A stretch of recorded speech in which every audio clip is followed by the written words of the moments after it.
All right, come join Kyle, John, and David as they go through what's on the playlist. Find out what's everyone's favourite at Chicken Soup for the Soul Entertainment. We have a few segments, to be honest. In and out points, no celebs and the gossip. Back in time where we're talking about the big M's, coming attractions, what the cue. Quick checks, who'll be laughing? You abundantly. Welcome to Dual Redundancy.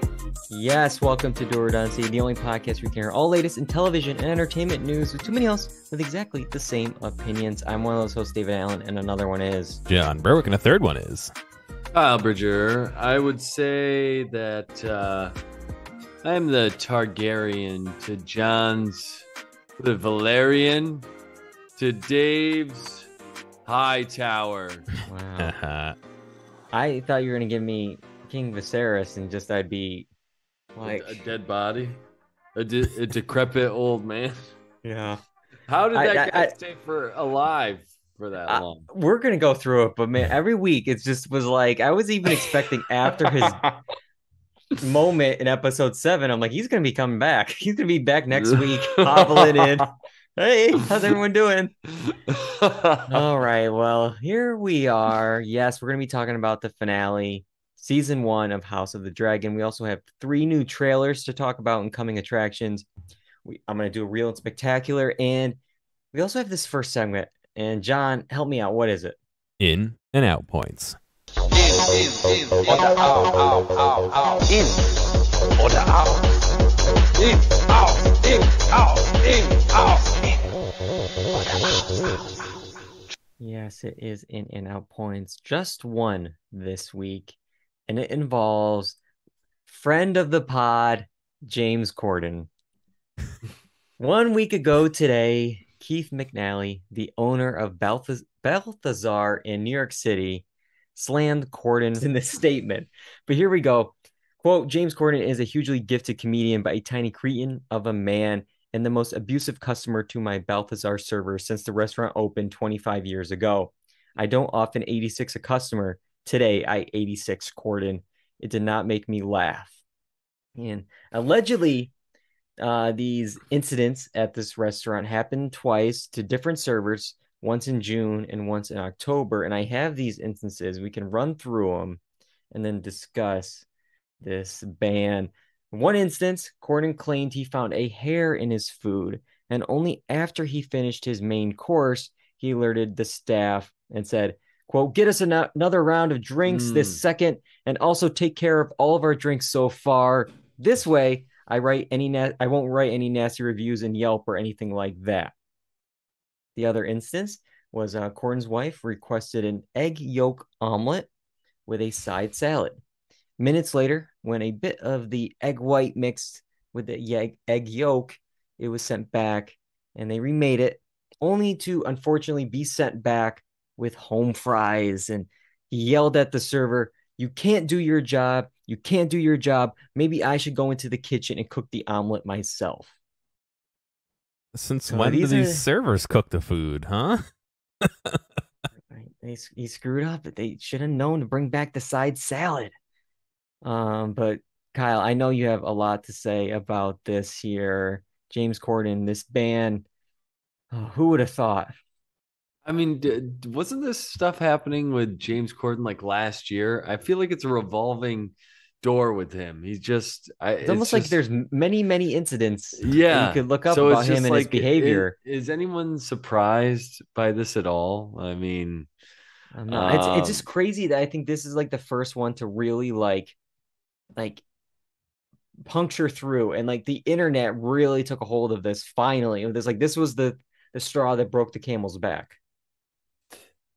I mean, it's not a secret that celebrities are terrible with servers, but I will say that hair in the steak or whatever trick is a common one that I've seen amongst even some family members. So, but yeah, it was interesting. It's after he finished the food, and then he mentioned the hair. Yeah. Oh yeah. Get us another round of drinks, but also the other drinks that we had already, those are also included in this free. It's like, wait a minute, that's not how this works. Yeah. You might get like a free dessert or something, but like, okay. He knows how to negotiate, dude. I guess so. You know, this guy's a millionaire. He can know how to negotiate, you Mhm. know, his $40 cocktails. Yeah, well, I will say, by Monday night, you know, after like 24 hours of this craziness on the internet, the owner of the restaurant rescinded his ban on Corden after he called to apologize. But the story doesn't end there. Of course it doesn't. That's why we're talking about it tonight. On Thursday, there was an interview in the New York Times in an attempt to clear his name. In this attempt, he almost had a little bit more egg on his face, a little that egg yolk and egg white mixed on his face. Writer Mark Harris actually summed it up pretty well by saying, quote, Corden's response is basically, I didn't do anything wrong. And so what if I did? And I guess I'll have to talk about it. And I'm not going to talk about it. And this is beneath you. And everybody's rude to waiters. And that's a really good summary of this New York Times article. The entire thing, it's like he's repeating how silly it all is, but he also doesn't deny the owner's comments. And it says, quote, should we not all be a little grown up about this? I promise you, ask around this restaurant. They don't know about this. Maybe 15% of people. I've been here, been walking around New York. Not one person's come up to me.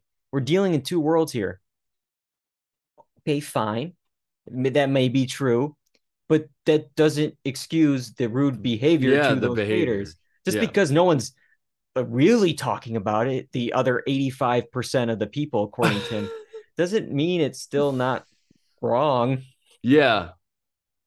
I was only a D-bag to 15% of these people here, you know? Yeah. The other 85 think I'm just singing in the car. Like, it's no big deal. Yeah. And can we all be grown-ups about this? It's like, yeah, can you be a grown-up and not cry about your damn food all the time? You big baby. You probably haven't had to get your own food in I don't know how long. You know, it's just absurd. Yeah. It is absurd. It all is... because he's in a terrible movie musical. Multiple terrible musicals or whatever. Yeah, so the owner saw this article of the restaurant, and all goes back to that, and he's now up the ante on this. He says if Corden apologizes to the two servers he insulted, he'll let him eat for free for the next 10 years. And that he said, quote, I've no wish to kick a man when he's down, especially one who's worth 100 million. But when James Corden said in yesterday's New York Times that he hadn't done anything wrong on any level, was he joking or was he denying being abusive to my servers? Whatever Corden meant, his implication was clear. He didn't do it. So it's just like this weird back and forth of like, wait a minute, you profusely apologized, got the ban rescinded, had this interview, said none of this happened. Now it's like, well, what is it? Like, yeah, I don't know. I mean, I just think he has I think he knows he did this and he doesn't feel bad and he doesn't think he should feel bad about it. Yeah. And the fact that it's being brought out, that's the everyone should be adults about this because my consequences of my actions are coming back to hurt me when I really think that everyone else is at my disposal. I mean, if we've heard stories about him at his place of work where he doesn't respect his fellow coworkers, what makes you think he's going to respect servers in a restaurant? You know? Yeah, he can look up the article about James Corden and the writers and the different WGA contracts that were being brought up. You could also type in James Corden in plane and get that nice little story. It's one of my favorites to really sum up what's going on with that. Mm-hmm. So yeah, we'll have to wait and see how this all shakes out, if he will be eating for free. I mean, it sounds like he was eating for free before this with all the free drinks and stuff anyway. So what's the difference at this point? But all right, here. Let's now move into some of these trailers. We got 3 trailers to talk about in our segment, Coming Attractions. Here are some exciting coming attractions. Right. it was a big week for trailers. We got 2 television shows and 1 movie to talk about. We're going to start off with something dropping on Hulu, and that's Welcome to Chippendales. It's going to drop on November 22nd, and it's based on the book Deadly Dance, The Chippendale Murders. And this miniseries will follow the life and career of the founder of the male dance troupe, who's played here by Kumail Nanjiani. So again, we have all seen the trailer, and that's all we're basing this off of. That's all we know is this 2-minute trailer, what we think the show could be. John, what did you think of the trailer for Welcome to Chippendales? I had a good laugh at the music, the remix of Any Way You Want It, but it looks interesting. I mean, I think that whole kind of murder mystery thing is in right now. These are the guys who did Pam and Tommy, right? So yes. In theory, they did some good work on there. I kind of trust them to tell a story, so I think this has the potential to be pretty good. Yeah, it's definitely, if you probably enjoyed the craziness of Pam and Tommy, it's going to be the same team here doing this, this another true crime story. Yeah, let's see. I got some pros and cons to go through, but first I want to hear what Kyle thought of the trailer. Yeah, I mean, with the pedigree behind it, once I saw the Pam and Tommy stuff, I said, hey, this might be good. But it's interesting to see Kumail Nanjiani in this role. I'm interested to see how that's gonna play out, because I feel like I haven't seen him in a while. And now he's big and buff, Yeah, I was surprised he wasn't with his Eternals body here, that he wasn't a dancer in the Chippendales show. But and then you've got some other actors in here that are very established. So you're gonna mention our that's one of my pros, Murray Bartlett. Yeah, Murray Bartlett's there. Yeah. So White Lotus star, Emmy winner. I'm excited to see him kind of, I guess, in a villain type role-ish. Yeah. And that's what I was going to say. In the beginning of this trailer, it made me think, I don't know, that it was going one direction where the show could go. And then it turned into a murder mystery type thing. Like what happened to him losing this whole thing? I didn't realize that it was stolen out from underneath him possibly. So I'm actually interested in the story. They did a good job with the trailer, making me interested. Yeah, I'm definitely interested in the story of it. I felt like at points of the trailer, because it for a trailer that involves sexy dancers and murders, I felt it kind of played it safe editing wise, where it was everything was oh, look at us, a little startup here, and then halfway through, things are good. Promise me you won't blow it. And then music cuts and the newscast comes in. Murder. And it's okay. It was just very formulaic in the trailer. So it's I'm hoping, we don't fall into those beats. But again, we mentioned with Pam and Tommy creators, I'm sure it's going to have some interesting, maybe, who knows, maybe some voiceover talent for Jason Mantzoukas involved. But yeah, I will say for me, Kumail, I definitely love his comedic work. Yeah. And I'm worried at points that what I saw in the trailer, I always have a hard time separating the comedy actor going dramatic.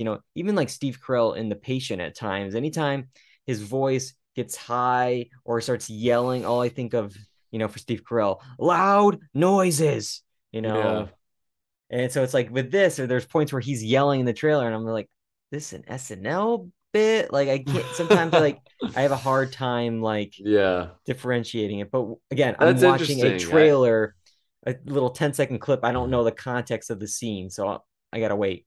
Yeah, that's interesting that you say that, because I don't have that problem. I think Steve Carell is really there's been a couple of things where I've been oh, that's Brick or somebody, but in his other roles. I can always hear it just not even just with Brick, but the Michael Scott, the yelling. It's just, I watch so much of The Office that there's points where it's just unless I'm really into the world, that's Michael Scott.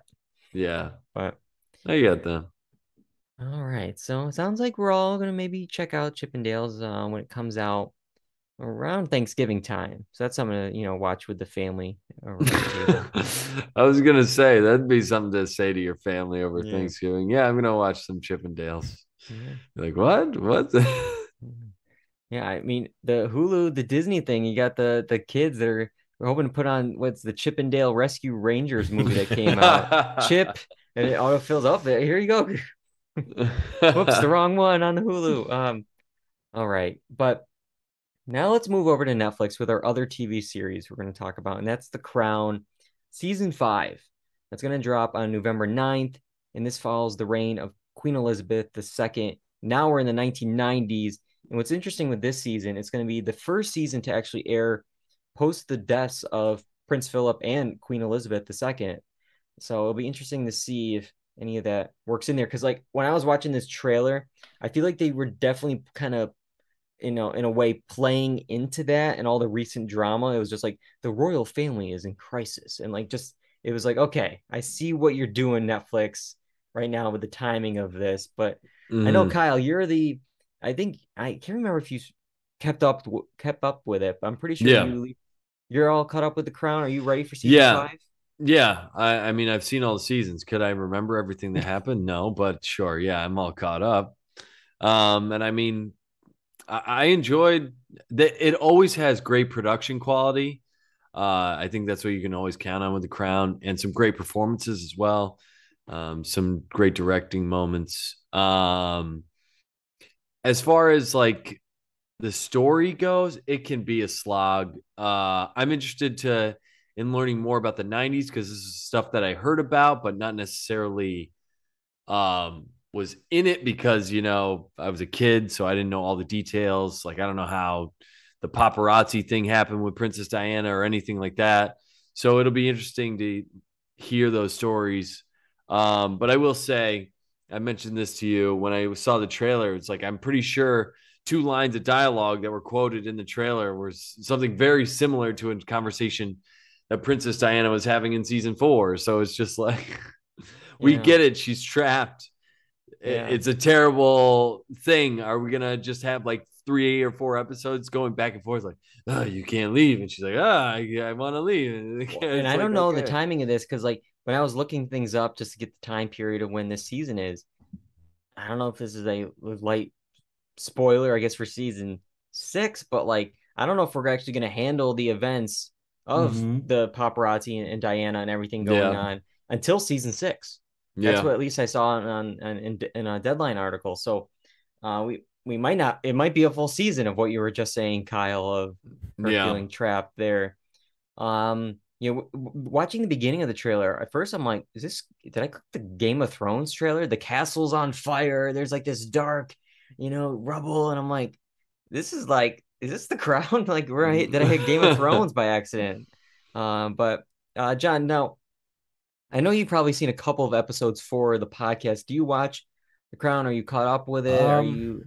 No, I don't. But I think if there was a point where I would want to like hop on and start watching things, it would be either here or the next season, just because I think a lot of the interesting and relevant stuff to me is started happening in the 90s. So this would be probably where I would hop in, assuming that I don't really need those previous episodes. I don't know how they structure the show if I'll be lost without it, but yeah, this would be the stuff that starts to interest me is this season. Yeah, I definitely feel the same way. Like I remember watching episodes here and there, and the production design, the music, everything is always well done, but I was always having a hard time like getting invested in it.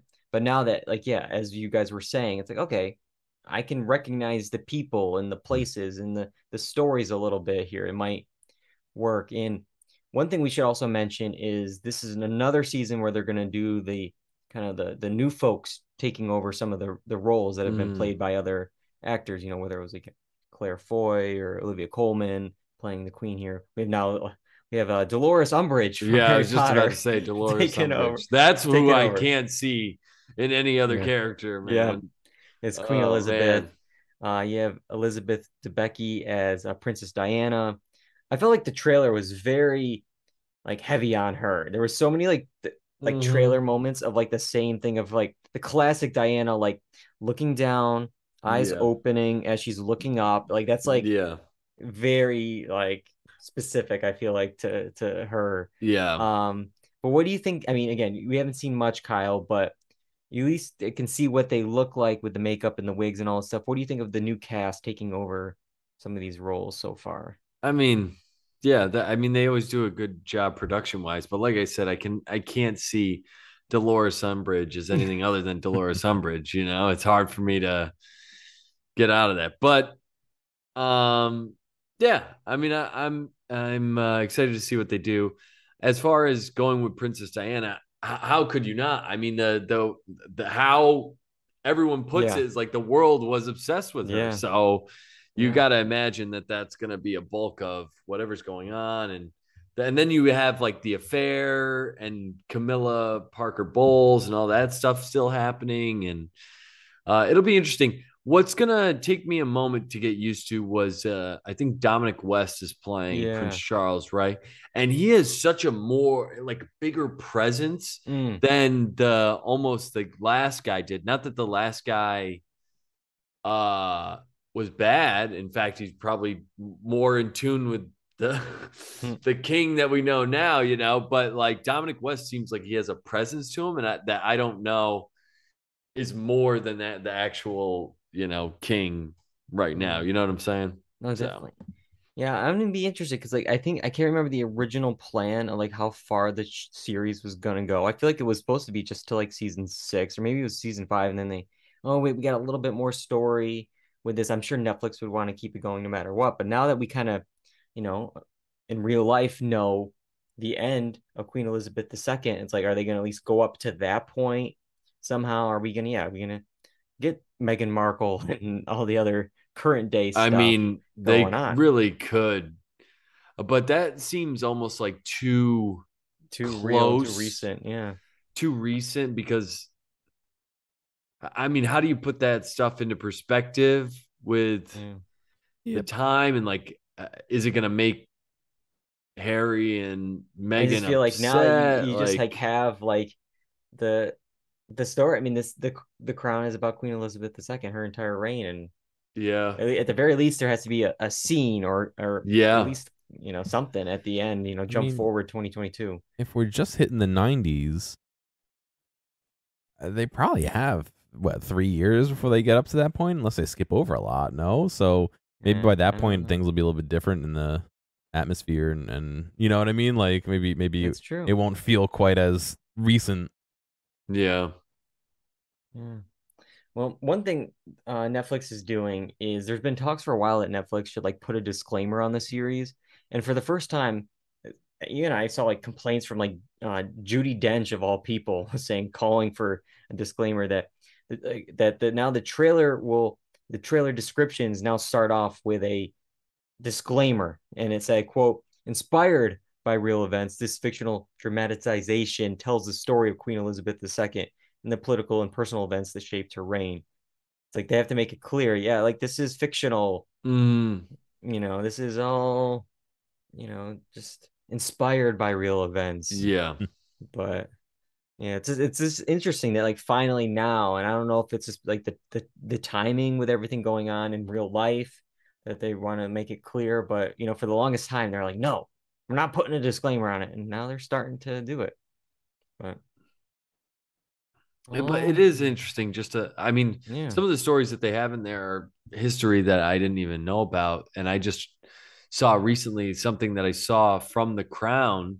They were like celebrating the anniversary, or not celebrating, they're like memorializing the anniversary of this terrible tragedy, and I didn't even know about it until I saw The Crown. So it's like those things that I'm like, oh, it does give you a little bit more info about those things,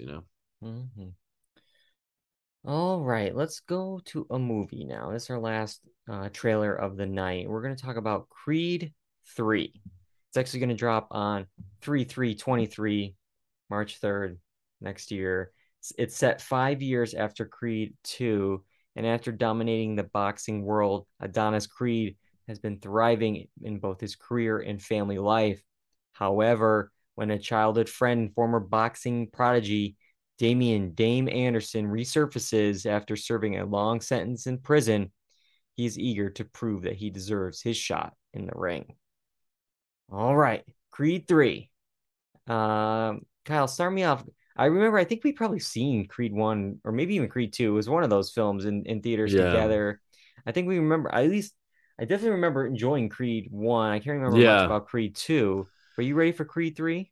I asked you, I don't know who was asking for Creed 3. And honestly, I don't remember how Creed 2 left off. Yeah. I Was it Drago? Was it his kid in there? I don't know. Yeah, I don't know either. But Dolph Lundgren. I thought his like wife left him at some point and she wasn't having like any more of his stuff. Did she come back? I don't know. I'm guessing. Dude, I don't But 2018. I mean, that was like 1800 years ago. Like it's been so time long. to reboot it with a different Yeah. Creed. No, no, I love Michael B. Jordan. Yeah, But I don't know. Like, it could be really cool, like one of those TNT 5 p.m. weekend night movies, you know, where it's like this is like a good film that you want to tune into, and it's not gonna waste a lot of time, and it's gonna, you know, be worth a watch. Or it could be super cheesy and stink. And I'm worried that it could bleed into that just absurd storyline with like a guy coming back from prison that they used to be really good friends, and like I don't know. It's always tough with these because it's like this is technically like the 9th film in the franchise, and after a certain point, it's like the first one makes sense, you know, like you know it's the son of this person, you know, with the mentor from Balboa. Okay, it works. The second one, okay, we're stretching, you know, believability a little bit, but I'm with it. And by like, you know, the third and the fourth and the fifth, it's like, all right, how many times, how many people in his past and their kids of the kids of the kids are going to come and even watching this, like, you know, while there's a lot of changes, you know, for this one, this is actually going to be the first one without Stallone. At least that's what it's being billed as. It's actually the directorial debut for Michael B. Jordan. So that's big. But all the same beats are still there. You got the training montage, him punching a tree, soaking in an ice bath, looking in the mirror, you know, longingly, okay, can I do this? Like everything is there that we've seen so many times before. So like, are we gonna like, and you know, we could be surprised. I'm sure, as you were saying, it could be a good TNT, you know, fun movie to watch, you know, crowd pleaser, but you know, it also could just be like, oh, been there, done that. John, what did you think of the trailer?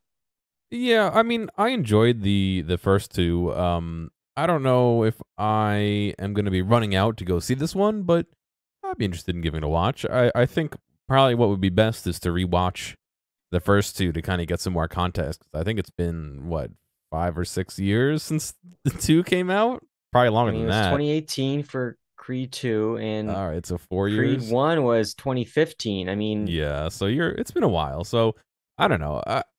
It might be something to see. Presidents ago. Yeah, it might be something to see. It might be something to catch on TV. We'll see. When I see it, I see it. I'm not gonna belabor it, you know. And what's wild is, I mean, I'm on Wikipedia right now. You guys can correct me if I'm wrong. If they mention this in the trailer, it's billed as Creed 3, the final chapter. I mean, this is the final one. Yeah, supposedly until it makes a lot of money. Yeah, like, Jurassic World Dominion. It's the final one. Okay. The final chapter till we turn the page. Like, yeah. When you're watching the trailer, it just feels like the ending to something because it's like, where can you go from here? This is the final storyline. What more could we know about his Creed life? Who his 5, their son going to compete against the new mentee of Balboa, like, you know, how many? Yeah.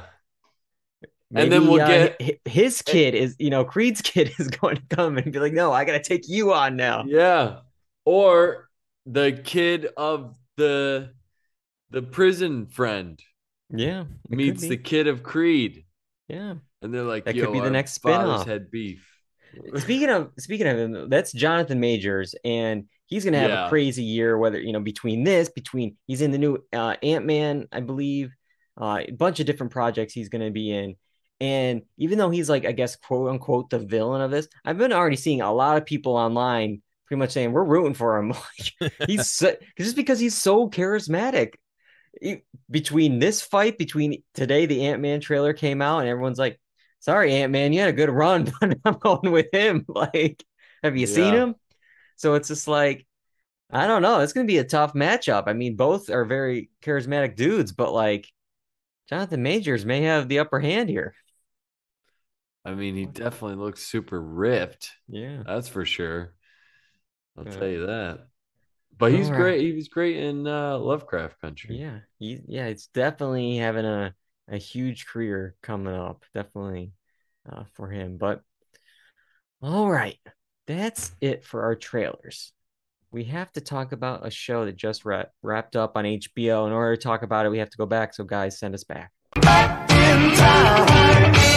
We're back, baby. Gotta get back in time. House of the Dragon, season 1 finale, The Black Queen.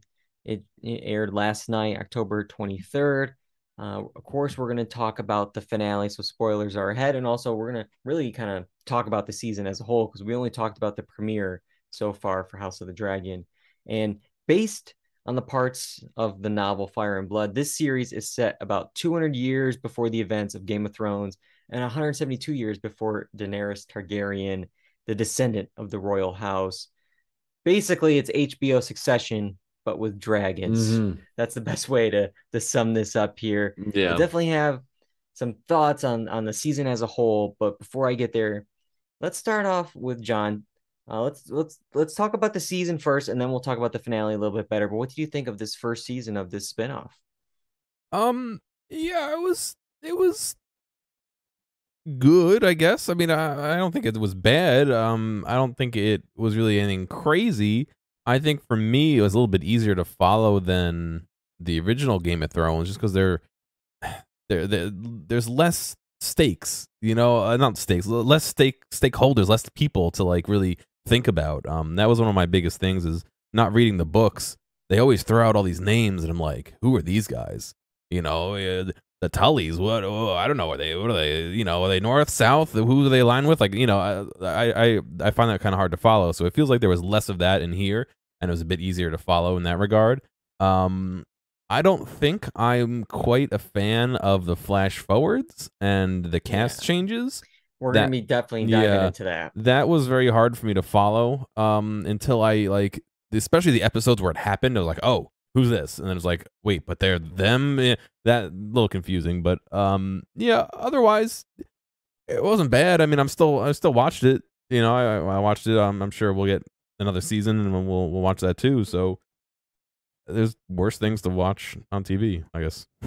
Yeah, I agree with you. Where I was actually really into it in the beginning, and you guys know that I saw the first season of Game of Thrones, the final season of Game of Thrones. I've been trying to ever get. I just can't get into it. There's so much going on. But with this one, I could follow it. Those first few episodes, okay, it's a simple battle of succession. There's not too many characters. I can follow. I'm in it. I'm into it.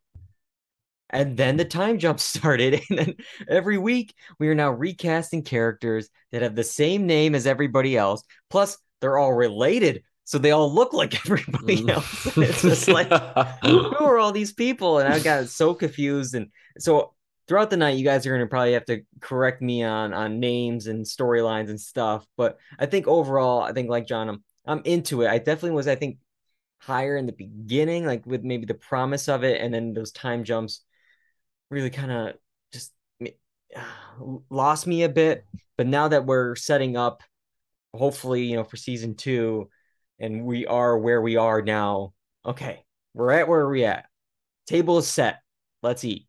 But Kyle, give me your thoughts overall with the season, and because it sounds like it's good. How does this compare to like Game of Thrones season 1 when it first aired? Like, does it have the same level of goodness? I will say I had a tough time getting through I think the first season of Game of Thrones. But once you got past episode 6 in the original Game of Thrones. I was in it big time. So I kind of binged the last 2 episodes in relation to the rest of the season, but yeah, I thought we significantly ramped up like the action more. Early on, it just felt like, all right, we're building this tension. We're building these mechanisms for which I hope battles and bigger things start to happen. And I think they did a good job overall of, world building, getting you in this world, explaining who the stakeholders are, and going from there. And I mean, going off of the time jumps, like what was so crappy for me about the time jumps was I felt connected with some actors more, or I liked the performances of some actors more. And I was like, why couldn't we, could we have kept that person here? Maybe made them just look older. And then how some people like the same. They look exactly the same. I'm like, Sir we're Christian giving there or Damon, whatever? we're giving Damon a pass. Damon has been like 30 years old for 50 years. Yeah. What are we talking here? King Viserys is aging like 20 years every minute. His brother's fine. Sir Christian is exactly the same. There's no age change for him. Yeah. Like, but you mentioned the actor changes. I want to see if we're on the same page with one of them. I thought one of the biggest just drops for me was from Millie Alcock to Emma Darcy as the Princess Renera. I was really in to the original actress. Yeah. And I feel like the replacement was a bit of a downgrade.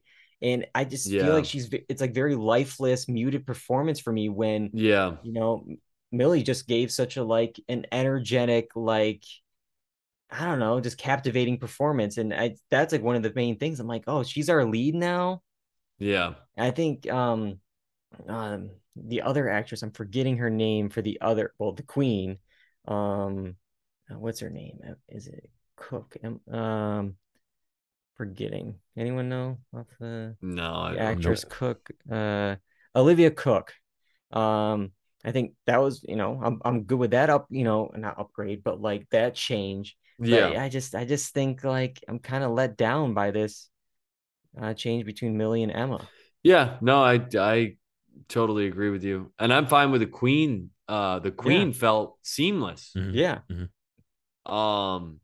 And I was really taken with both those performances. But yeah, I agree with the princess there. I do. Mm-hmm.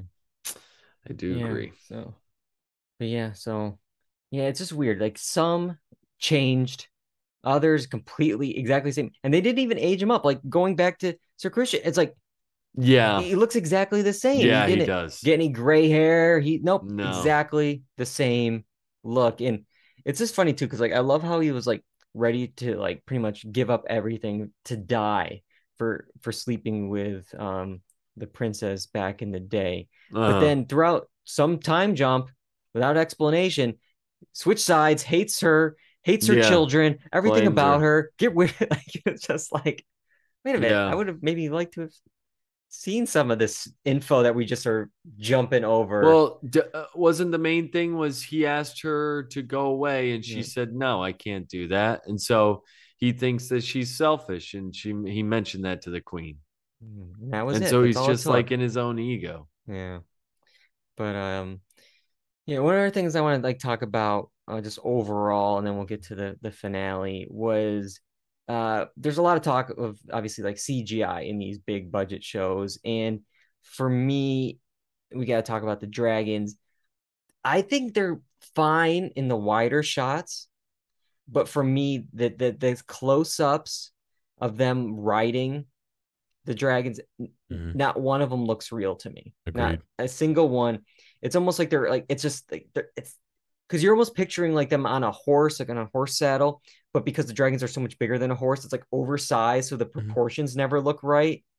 I don't know. It's just it takes me out every single time and there's so much of it, so much riding and so much close-ups. It's just just stay wide in these situations, and I'll be fine with that. John, are you with me? No, I'm with you, and I think the scene between the CGI dragons and the physical people, whether it be just their head, like projection mapped onto a dummy, or them actually riding something, that always looked a bit funky to me. Like they weren't like positionally tracked perfectly onto the dragon. That stuff like that, just boom, my eyes see it instantly. So that kind of took me out of it. But yeah, I agree. The wide shots of the dragon's flying around with nobody on them look great. They look, I mean, that's probably where a good chunk of the budget's going to at this point, sets and that. So I'm glad they look great, but it's a tough sell when you're have somebody on it.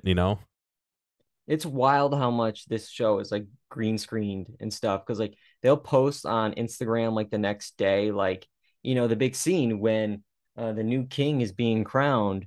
Like outside of like the stage that they're on, everything is fake. Every single thing around them is fake. And it's just like, no wonder why, it costs so much, and it takes like 800 years to finish something, and it's accidentally something like a coffee cup gets left in because there's so much to take out and fix.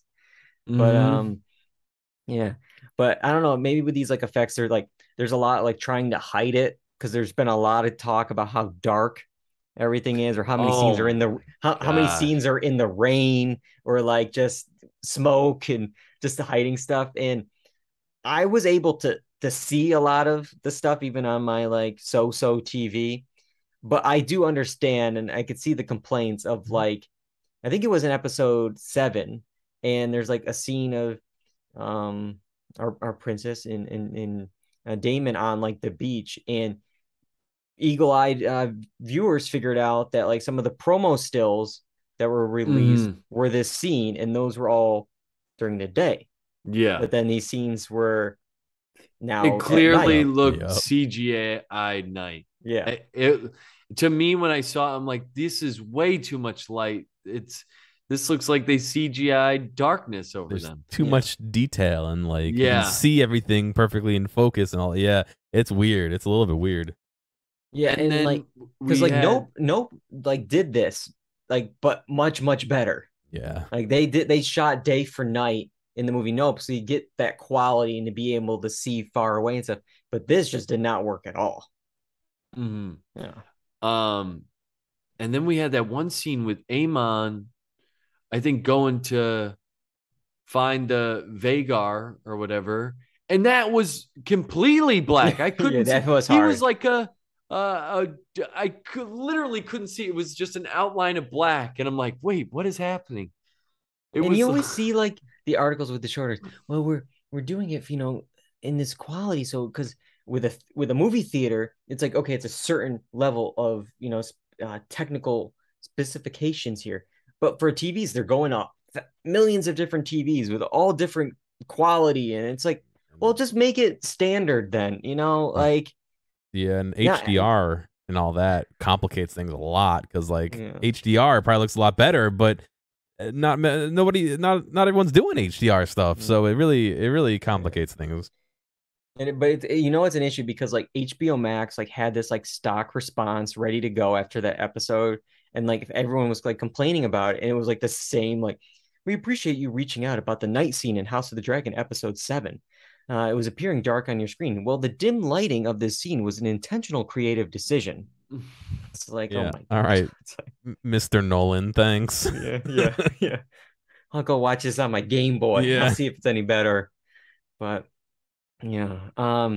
Actually, in the same episode, actually, this could lead into our finale discussion, because there was a big moment in episode 7 as well at the end here. The Lord of the Tides is the episode, and it was the interpretation from Alicent that the muttering of King Viserys here on his deathbed was about their son Aegon, but it was actually the story of the Aegon the Conqueror's like dream.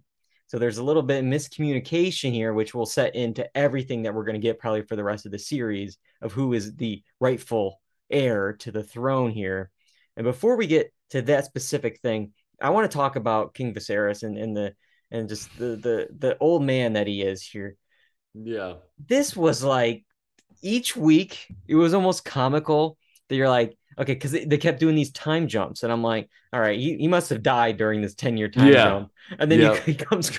Oh, not only that, but It like, was like they'd have him like collapse onto the floor and like die, and then they'd have a time jump, and it's like, all right, well he's All right, dead. he must be gone. He's 15 years later, and then he's like strolling down the hallway with a cane, like like Grandpa Joe. All of a sudden, is like, all right, dude. It reminded me of like in Always Sunny, how Cricket starts off as like this, this normal priest in the beginning of every season. It just gets progressively worse, and it's just like he's a creature by the end of this. And I was so ready that after the episode where he died, I thought he was going to be coming back. I was ready just for him to be like Bones and just being like barking out orders and stuff like that. But it's just funny because like, well, with all this being said in his health, this guy never wrote a new will, never confirmed any plans. It was like, I'll be here tomorrow, no big deal. I'll be able to figure things out. And I think it's because everyone else, for some reason, maybe they're just lying to him because he was the king, thought he was healthy. There was a line in episode 8 where they're like that like board meeting or whatever that right term is. And like they're starting to insinuate some guys like, maybe it was the queen who did this because he was in good health before that, right before bed. He was. Did you see him? Oh my God. He couldn't even walk. He was in good health. Come on. The best thing about it was that walk when the doors opened, and it was the longest walk of all time. We're just getting him down the stairs, and then we'll cut to the side of him and give him the Olympic racetrack style walk, but it's in slow motion. What he should have done. Fantastic. It's like, can somebody give this guy a chair? They're all just staring at him. They didn't even help him. You mentioned Grandpa Joe. He should have done actually a Willy Wonka. He should have been slow coming in and all of a sudden done a somersault. I'm here. I'm ready to go. But yeah, so in the end, after all this, we have a new king and queen, King Aegon on the Iron Throne. But then we also have the much less publicized Queen Renera at Dragonstone. And I got to ask, am I confused with this? This is probably a dumb question. Where is her crown from? Is that Viserys' old crown? Is that a backup? They had this extra lying around, the Burger King crown. Yeah. I think they had multiple crowns. I think they have I know I could be completely wrong, so I'm sure I'll hear about it. But I think the Iron Crown is on Aegon right now, and like the actual crown is on her. That's like King Viserys' actual. Because if we can go back to that other photo, the three sides of King Viserys here, we can kind of compare the crown. Like I think that's it. Yeah, that's his crown. Yeah, so I think the Iron Crown is the one that they wore. They made for like conquering and like for wartime. I think is what he's wearing, and I think she's wearing like the actual like ruling crown. I think. Again, I'm not interesting. I'm not a lore historian here, but let's just talk about the Queen's sons are insane. Both of them are crazy. Everyone's insane. Yeah. It's just it's in their blood, really. So she's given terms to concede, and pretty much, say this guy's your rightful king, and it'll all be okay. We'll divvy things up. Everything will be fine. Of course, she's not gonna do that, and she instead sends these sons out alone with no offers, no stupid presents, no anything, just to remind all these families of the oath that they said years and years ago. And we get this moment here. It's really going to definitely set up our next season here of war, when I don't even know the eye patch guy, whatever his name is. I'm losing track of all the kids here. That guy looks like a straight up Final Fantasy character, man. Yeah, he does. And well, he's there riding on Godzilla at this point. The dragon is ginormous. It was actually a really cool shot of that was a really awesome shot. The other brother, and you see the size difference between the two. And he was just trying to, I don't know, scare him a bit here, and well, ends up killing him. And at least killing his dragon. It's one of those things where it's like, sure, that's a huge ass fall that he's going down, but like we didn't actually see the body. And in these shows, it's like, unless you see the body, but still, either way. Even when you see the king die 3 times, he still comes back. True. So That's true. That's true. But either way, the queen knows about it now. And yeah, this is going to be an act of war. Like that's her son. She's not happy. Like it's all this like miscommunication and misconception because like the one queen's like, yeah, King Viserys on his deathbed said it's my kid is the heir. It's like, no, that's not what he meant. And like same with this, like he didn't mean to do this, but now it looks like he did, and it did happen. So yeah, it's not peacetime anymore, it's war. I didn't realize the different sizes in the dragons. Yeah. Like I thought they were all relatively the same, but it turns out like Vhagar is just a monster. I'm trying to think. Didn't the smaller one get born to her son, whereas that larger one, the kid took it over when its mother died? So I mean that bigger dragon could be a lifetime older, or maybe even 2, depending on how she came into it. So I'm guessing it's just an age was some difference. Dragon recasting that we missed. It got bigger throughout the season. But so what we know, at least for season 2 so far, we don't know much. Obviously, season 1 just ended, but we do know from the showrunners that the time jumps, the recastings, they're done. They're telling the story in real time from here on out. Yeah. We'll see if that's true. We are now also in the Dance of the Dragons. Season 2 is going to feature more war, more humor. I don't know if how much humor there was in season 1, so I guess any would be some nice, little addition. But production begins in early 2023. So I'm gonna have to guess we're not seeing it at least until early 2024. Maybe spring, but it's gonna be a while, I think, before we get any more of House of the Dragon. But does this excite you guys for season 2 with how season 1 ended? I could see where they're leaving it off. They kind of set the stage, and now there's a fire, underneath people's feet. So how is it going to play out? So yeah, I mean, I think this is kind of where we were watching Lord of the Rings and saying nothing's going on. Where are they going? It's not building. This, the bonfire is lit. What's going to happen? So yeah. And, I know they said there's no time jumps. I wouldn't mind some flashbacks, get the original actors that we talked about, Millie and all these people, to just fill in some of the gaps, add some more context to scenes. Why not? Yeah, I'm excited to see where this goes. I think a little bit more action would be awesome, but I think they set it up nicely, and we're going to see. They're all just crazy people.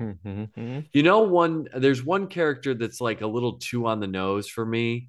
It's like, of course, this guy, the queen's like dirty the foot guy. Yeah, talking about with like the cane. I'm like, this dude, it's too on the nose. He's too, you know what I'm saying? I mean, the casting is too on the spot with that one. It's just not. It doesn't feel real. Feels like a video game character.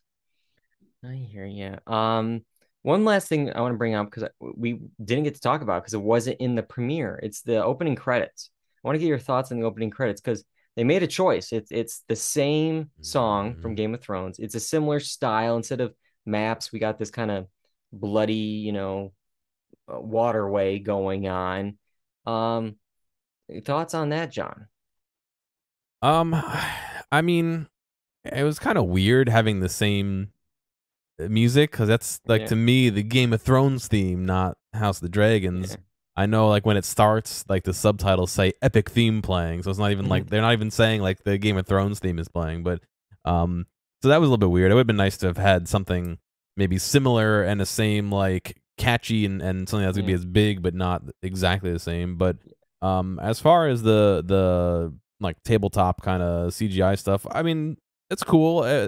That is kind of similar to the Game of Thrones stuff. I like the Game of Thrones one a bit better with all like the mechanisms and all that. This one's kind of just more of like blood flowing around, but you know, Yeah, because it wasn't like the Game of Thrones ones like a map, and you kind of learned where things Yeah. were and stuff. Yeah. And this is just like, It oh, kind it's of just told the blood story going where it was around, going to happen. Yeah. Yeah. But it is, it is an iconic song. But yeah, I wish they kind of like tweaked it a bit or used like the main like beats of it. Like I remember back in the day, like when Survivor had a new season, like it was the same theme, but they incorporated different instruments to fit like the area or just update it, with different things. So, could they have done something with that to really, differentiate it, but also keep it in the world of Game of Thrones? But okay, well, that is it for House of the Dragon. Before we go, we got a quick little thing. It's not a quick check. Well, I guess it is, but it's about a reality show. So, Terry Hatcher, what do you have to say? And by the way, they're real and they're spectacular. We're talking about The Mole, the Netflix season, Netflix season 1 of The Mole. I talked about the original series from 2001 in a quick check not too long ago, but this one's all new. It was 10 episodes over 3 weeks. The finale just happened on Friday. I'm going to try to keep it spoiler free best I can. I may slip. I'm going to really try to keep it spoiler free for anyone who wants to check out The Mole. It follows 12 players as they work together in challenges to add money to a pot that only one of them will win. However, one player is secretly the mole, someone hired by production to sabotage the missions. And I'll say overall, I loved the entire journey of this season. I thought the casting was great. Greg, MVP, he knew the assignment. He kind of played that swarmy, villainy kind of reality TV character, and that's what I've been missing with recent day new era Survivor.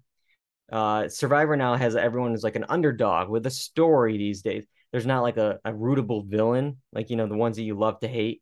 And like Greg was that. So the cast was really good. The missions are like really cool. Like it's not like a big brother. Like there's actually like puzzles and things that you can play along with, and like how you would figure out these escape rooms and stuff like that. And this season also featured one of the biggest jaw-dropping moments in reality TV I've seen in a while.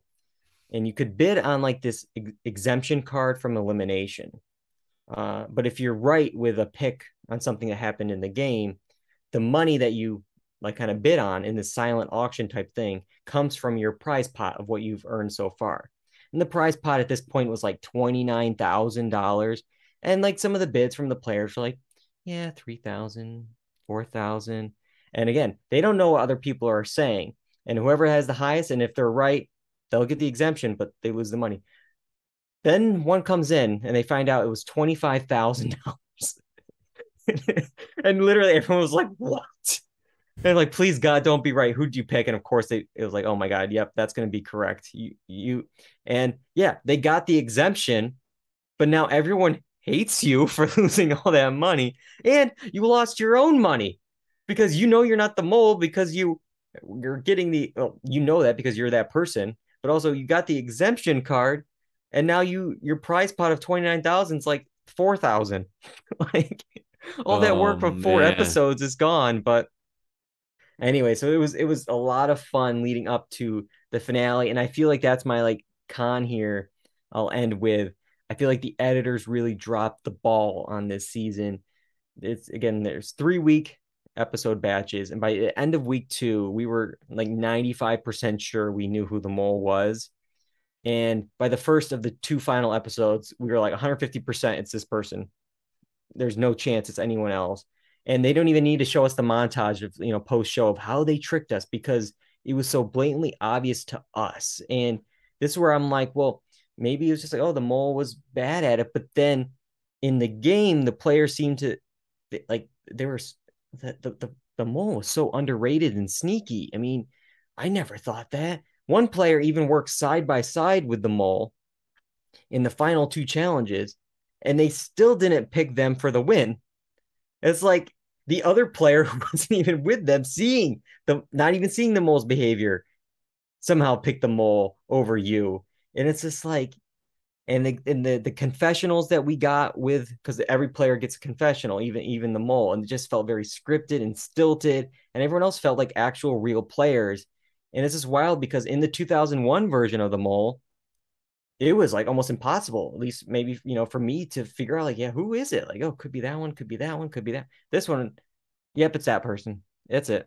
And so that's where the one downside, like the journey was so much fun getting there, but it felt like it just left a bad taste where it was like, oh yeah, like the editing. Come on, guys, like just give us a little more. Maybe there was just nothing to work with, but like if the players couldn't figure it out, then why did the audience figure it out before them? That's the issue. But yeah. All right. But it's an interesting show. I think, it sounds interesting. It's a really cool strategy type show if you're So my into one an question easy is binge. like, are the producers in like the dude's ear the entire time, or No, I think it's just like, they are told whether it's before the season or maybe just like the morning of, probably when like other players are getting their confessionals or mic'd up or whatever. It's like, okay, the thing today is going to be this, that, and the other, like this is the challenge, this is what you need to do. And then like it's up to you to, figure out how to sabotage it. And sometimes you might have to like win a little bit of money just to kind of get the target off of you, or yeah, make you think you're fitting in, or maybe you win a little but you don't win a lot, or you somehow sabotage. Like if there's a lot of, and there's some players in the show that are like, I want to make it seem like I'm the mole because I know I'm not the mole, and because everyone has to take a quiz at the end of like, oh, who's the mole, and whoever gets the least amount right is kicked off. It's like, well, if I pretend I'm the mole and I know I'm not the mole, they'll think it's me and they'll be eliminated. So I get farther along. So it's like a lot of, but at the same time, it's like, well, you want your money. So at the end, you don't want to make it too suspicious because you want the money. So it's like, it's yeah. very complicated, but all right. Sounds So interesting. so that's on the mole. I think right now on Netflix, they have the 2 celebrity seasons from back in the day. I'm still waiting for them to put back up season 2 because I got to figure out who that mole is.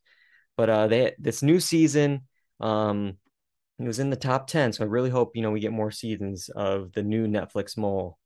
But that's it for this week. Next week, we got one HBO show ended. Another one's going to begin on Sunday nights. The White Lotus season 2. It's back after all those Emmy wins. We're going to be talking about the big premiere episode of The White Lotus. And if you're looking, something to wear when you're listening to this podcast, you could always get some merchandise here.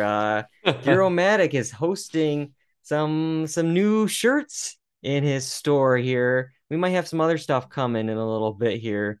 But just to tease you, we got some shirts that you can, check out with the Dual Redundancy logo. John, how could they find this? You should be able to check the link in the link tree in the description of the podcast, or if you go to bit.ly/drmerch, all capitals, you should be able to get to it as well. All right, so you can check that out and get some gear there. You can find episodes of the podcast on YouTube, Apple Podcasts, Spotify, the blog, doredundancy.com. Of course, live Monday nights on Twitch, twitch.tv/doredundancy, 8 p.m. Eastern. And you can follow us on Twitter and on Instagram at Dual Redundancy. I got to thank both of you guys for joining me tonight, for watching all that House of the Dragon, watching all those trailers, John getting the show up on Apple Podcasts and on YouTube, and of course directing the show tonight. Couldn't do it without you guys. Sure. Yeah, man. But until next time, I'm David Allen. I'm John Berwick.